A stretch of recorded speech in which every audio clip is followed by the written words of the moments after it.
Hi, എല്ലാവരും സന്തോഷമായിട്ടിരിക്കുവാണോ? ഞങ്ങളും കുഴപ്പമില്ലാണ്ടിരിക്കുന്നു കേട്ടോ. എല്ലാവർക്കും ഓണമൊക്കെ ഇനി വന്നെടുത്തല്ലോ. എല്ലാവരും ഓണം നന്നായിട്ട് ഘോഷിക്കണം കേട്ടോ. മറ്റ് സങ്കടങ്ങളും പ്രശ്നങ്ങളും പ്രയാസങ്ങളും എല്ലാം മാറ്റി വെച്ചേരെ. അതൊക്കെ നമ്മുടെ കൂടെ കൊണ്ട് നടന്നിട്ടുണ്ടെങ്കിൽ ഉണ്ടല്ലോ ഒരു കാര്യവും നടക്കത്തില്ലെന്നേ. വരുന്നിടത്ത് വെച്ച് തന്നെ കാണാം എന്ന് ഓർക്കുക. ഇന്നുള്ളവർ നാളെ കാണിയല്ല, ഈ ഓണത്തിനുള്ളവർ ചിലപ്പോൾ അടുത്ത ഓണത്തിന് കണ്ടെന്ന് വരത്തില്ല. അപ്പോൾ ഉള്ള സമയം നമ്മൾ സന്തോഷത്തോടിരിക്കുക, എല്ലാവരുടെയും ഒപ്പം സന്തോഷമായിട്ടിരിക്കുക, എല്ലാവരുടെയും ഒപ്പം ഓണസദ്യയും കൂടുക കേട്ടോ. അപ്പോൾ ഇന്നത്തെ വീഡിയോ എന്ന് പറഞ്ഞിട്ടുണ്ടെങ്കിൽ നിങ്ങൾക്ക് എല്ലാവർക്കും പ്രയോജനപ്പെട്ട ഒരു വീഡിയോയാണ്. നാളിൻ്റെ കാര്യങ്ങൾ, മറ്റേ 27 നാളിൻ്റെ കാര്യം ഞാൻ പറയാമെന്ന് പറഞ്ഞിരുന്നു. അതൊക്കെ നമുക്ക് ഓണം കഴിഞ്ഞിട്ട് ചെയ്യാം കേട്ടോ. ഇപ്പം നമുക്ക് ഓണത്തിനോടനുബന്ധിച്ചുള്ള കാര്യങ്ങളൊക്കെ പറഞ്ഞു തരാം കേട്ടോ. അതിന് ഇന്ന് പറ്റിയൊരു കാര്യമാണ് ഞാൻ പറയാൻ പോണത് കേട്ടോ. ഇന്നും നാളെയും നിങ്ങളുടെ സമയം പോലെ ഇത് ചെയ്യണം കേട്ടോ, ചെയ്യാതിരിക്കരുത്. എന്നോട് കുറേ പേര് വന്നിച്ചിട്ട് പറഞ്ഞു ഞങ്ങൾ ഡൈവേഴ്സിൻ്റെ പക്കത്താണ്. പിന്നെ അതുപോലെ തന്നെ പറഞ്ഞു ഞങ്ങൾ ഡൈവേഴ്സ് കൊടുത്തേക്കുവാണ് ചേച്ചി, എനിക്ക് ഡൈവേഴ്സിന് താല്പര്യമില്ല, പുള്ളിക്കാണ് താല്പര്യം, പുള്ളി അവരുടെ വീട്ടുകാർ പറയുന്നതേ കേൾക്കത്തുള്ളൂ. പിന്നെ പറയുന്നു ഞങ്ങളുടെ കൊച്ചിനെ അവൻ വന്ന് കൂട്ടിക്കൊണ്ട് പോയി, ഞങ്ങൾക്ക് കൊച്ചിനെ വിട്ടു തരുന്നില്ല. ഇങ്ങനെയൊക്കെയുള്ള ഒരുപാട് പ്രശ്നങ്ങളുണ്ട്. കല്യാണം നടക്കുന്നില്ല, കടബാധ്യതകളുണ്ട്, വീട് പണിയൊന്നും ആയിട്ടില്ല, കുടുംബത്തിൽ ഒരു സ്വസ്ഥതയില്ല, ഭർത്താവ് വേറൊരു സ്ത്രീയുമായിട്ട് സ്നേഹത്തിലും ബന്ധത്തിലുമാണ്, അവരോടാണ് താല്പര്യം, വീട്ടിൽ എൻ്റെയും മക്കളെയും കാര്യങ്ങൾ ശ്രദ്ധിക്കാറില്ല. ഇങ്ങനെയുള്ള ഒരുപാട് പരാതികളൊക്കെ വന്ന് പറയുന്നുണ്ട്. പിന്നെ എല്ലാവരുടെയും പ്രശ്നം എന്ന് പറഞ്ഞാൽ അത് വെച്ചാൽ അടിസ്ഥാനം എന്ന് പറഞ്ഞാൽ സാമ്പത്തികമാണ്. ചിലർ വന്ന് പറയും കടബാധ്യത തീരുന്നില്ല, കടം കൊടുത്തത് തിരിച്ചു കിട്ടുന്നില്ല, ഇങ്ങനെയെല്ലാം വന്ന് പറയുന്നുണ്ട്. അപ്പം എല്ലാത്തിനും നമുക്കൊരു പരിഹാരം, എന്തിനും ഒരു പരിഹാരം കാണുമല്ലോ. ഒന്നിനും ഒരു പരിഹാരമല്ല, 9 പരിഹാരമല്ല, അതിൽ കൂടുതൽ പരിഹാരങ്ങൾ കാണും.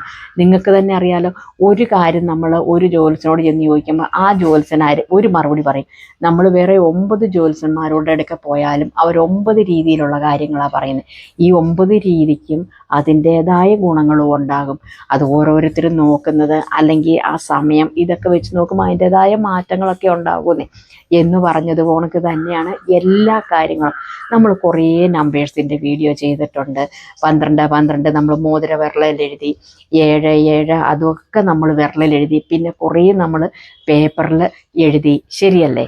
നമ്മൾ പേപ്പറിൽ എഴുതി, പച്ചമഷി കൊണ്ടും ചുവപ്പ് മഷി കൊണ്ടും ഒക്കെ നമ്മൾ എഴുതിയിട്ടുണ്ട്. പക്ഷെ ഇതന്ന് അങ്ങനെയൊന്നും അല്ല കേട്ടോ.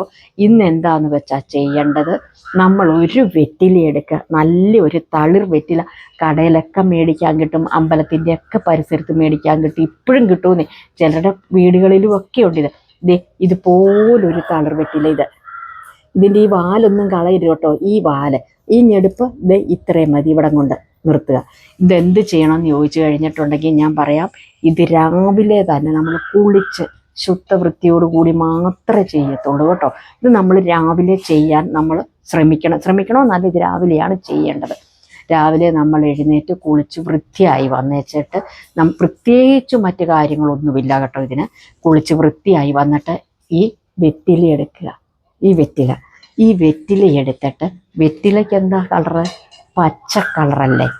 അതുകൊണ്ട് തന്നെ വെറ്റിലയിൽ നമ്മൾ എഴുതേണ്ടത് ചുമപ്പ് മഷി എടുക്കുക. ചുമപ്പ് മഷി കൊണ്ട് ഇങ്ങനെ ഈ വെറ്റിലയുടെ ഇതുകൊണ്ട് ഈ എഡ്ജ് ഭാഗം, ഈ പൊങ്ങി നിൽക്കുന്ന ഈ എഡ്ജിൻ്റെ ഇവിടെ ആദ്യമേ ഒരു 3 ഒരു ഡോട്ട് ഇടുക, വീണ്ടും ഒരു 3 ഒരു ഡോട്ട് ഇടുക, വീണ്ടും ഒരു 3 ഇടുക.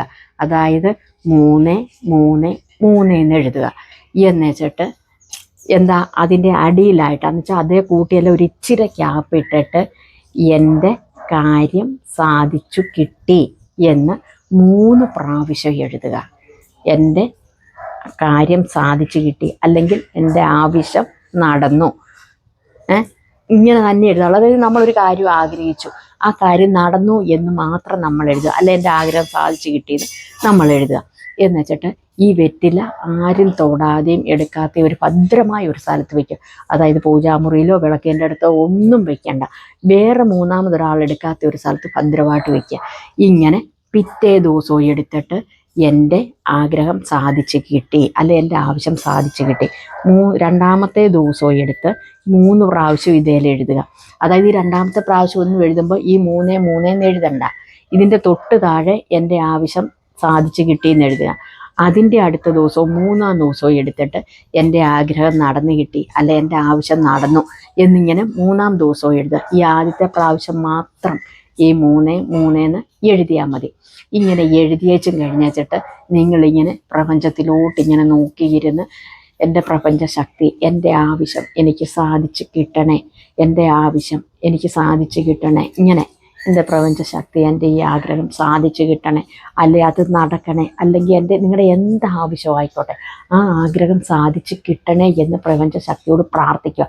വെറ്റിലയിൽ എഴുതുമ്പം എൻ്റെ ആവശ്യം സാധിച്ച് കിട്ടി എന്ന് വേണം എഴുതാനായിട്ട്. ഓരോ പ്രാവശ്യം എഴുതുമ്പോഴും 3 പ്രാവശ്യം വെച്ച് എഴുതുക. എന്നുവെച്ചിട്ട് ഈ 3 പ്രാവശ്യവും എഴുതി നമ്മൾ അവിടെ വെച്ചു. ഇത് 3-ാമത്തെ പ്രാവശ്യം എഴുതി വെച്ച് കഴിഞ്ഞാൽ 4-ാം ദിവസം ഇതെടുത്ത് ദൂരെ എവിടെയെങ്കിലും ആരും ചവിട്ടാത്ത എവിടെയെങ്കിലും സ്ഥലത്ത് കൊണ്ടുപോയി ഇട്ടേക്കുക. ഉറപ്പായിട്ടുണ്ടല്ലോ നിങ്ങൾക്ക് ഈ 33 ദിവസത്തിനുള്ളിൽ എന്ത് പ്രശ്നമായിക്കോട്ടെ നിങ്ങൾക്ക് ഈ കാര്യം സാധിച്ച് കിട്ടിയിരിക്കും. ഇതിന് പ്രത്യേകിച്ച് അരമണിക്കൂർ ഇരുന്ന് പ്രാർത്ഥിക്കുകയോ 1 മണിക്കൂർ ഇരുന്ന് പ്രാർത്ഥിക്കുകയോ ഒന്നും വേണ്ട. നിങ്ങളുടെ ഉള്ളിൽ പ്രപഞ്ച ശക്തിയോട് നോക്കി പ്രാർത്ഥിക്കുമ്പം നിങ്ങൾ ഏത് ദേവിയോടോ ദേവനോടോ ആണോ പ്രാർത്ഥിക്കുന്നത് അതും ഉള്ളിലുണ്ടായിരിക്കണം. എൻ്റെ ആവശ്യം എനിക്ക് സാധിച്ചു തരണേ ഈ ദിവസത്തിനുള്ളിൽ, എനിക്ക് മറ്റാരെ ആശ്രയിക്കാനില്ല എന്ന് പറഞ്ഞ് നിങ്ങൾ എങ്ങനെയാണോ പ്രാർത്ഥിക്കുന്നത് ആ രീതിയിൽ നിങ്ങൾ പ്രാർത്ഥിക്കണം കേട്ടോ.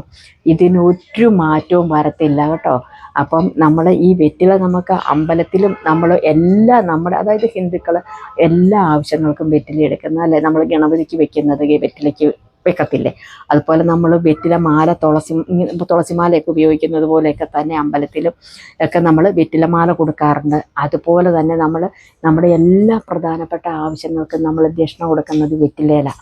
അപ്പോൾ ഈ വെറ്റിലയ്ക്ക് പ്രത്യേക ഒരു എന്താ പറയുക, ഒരു ശക്തി, അദൃശ്യമായ ഒരു ശക്തി അല്ലെങ്കിൽ ഒരു ചൈതന്യം ഒക്കെ ഈ വെറ്റിലയ്ക്കുണ്ട്. ഈ വെറ്റില നല്ല പവിത്രമായ ഒരു സാധനം. ഒന്ന് ഓർത്ത് നോക്കിക്ക്, അത്ര പവിത്രമായ ഒരു സാധനമായിട്ട് ചിലർ വയറുവേദന വരുമ്പോൾ ഈ വെറ്റില നീര് പിഴിഞ്ഞ് കുഞ്ഞുങ്ങൾക്ക് വരെ കൊടുക്കും, വലിയവർക്ക് വരെ കൊടുക്കും, അല്ലേ? ഒഴിച്ചു കൂട്ടാൻ മേലാത്തൊരു സാധനമാണ് വെറ്റില എന്ത് കാര്യത്തിന്.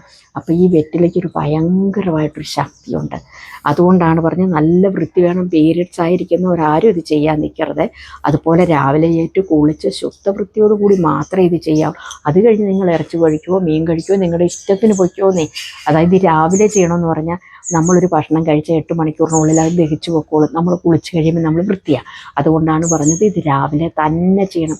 നിങ്ങളുടെ എത്ര നടക്കാത്ത കാര്യമായിക്കോട്ടെ, നിങ്ങളുടെ പ്രശ്നം എന്തും ആയിക്കോട്ടെ, ഉറപ്പായിട്ടും നിങ്ങൾക്ക് നടന്നിരിക്കും. അപ്പം കമൻറ്റ് ബോക്സിൽ വന്ന് കമൻറ്റ് ചെയ്യാൻ മറക്കല്ലോ കേട്ടോ. അപ്പം ടാറ്റ, ബൈ ബൈ, ഓക്കേ.